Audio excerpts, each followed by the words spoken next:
Bonjour à toutes et à tous, je suis Stéphane Pichon, associé gérant fondateur de YourCare Consult, conseil spécialisé dans l'immobilier de santé en Europe depuis plus de 12 ans. Le marché de l'immobilier de santé est très dynamique car les bâtiments de santé sont nécessaires pour traiter et prendre en charge la population qui augmente et vieillit en Europe de l'Ouest, qui consacre environ 10% de son PIB à la santé.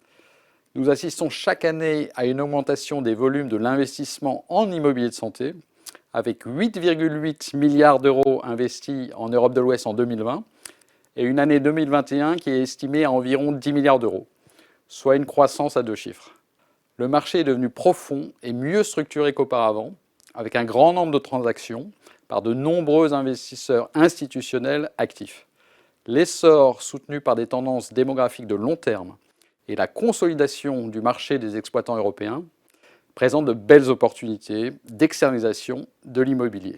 Au-delà des bâtiments traditionnels de type clinique et EHPAD qui ont été jusqu'à présent plébiscités par les investisseurs immobiliers, il y a l'immobilier de la médecine de ville et ambulatoire qui correspond à un vrai besoin, notamment pour l'exercice coordonné des médecins généralistes, spécialistes et des autres professionnels de santé, qui permet d'offrir aux patients un parcours de soins en équipe dans une unité de lieu.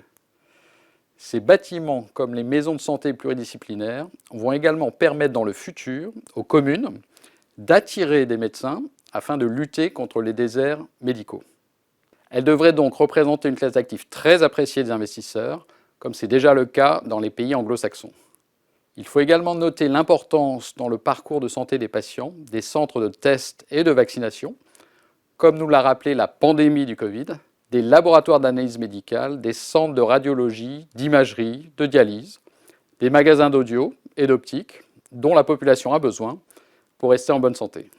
L'habitat inclusif, servant de relais entre le domicile et l'EHPAD, pour les seniors au niveau de dépendance modérée, dont le nombre augmente chaque année, présente également un axe de croissance très intéressant.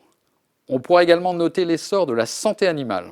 Suite à la pandémie du Covid, qui a augmenté l'attrait de la population pour les animaux de compagnie, qui doivent eux aussi se faire traiter dans des cliniques vétérinaires, qui peuvent également représenter un axe de diversification intéressant.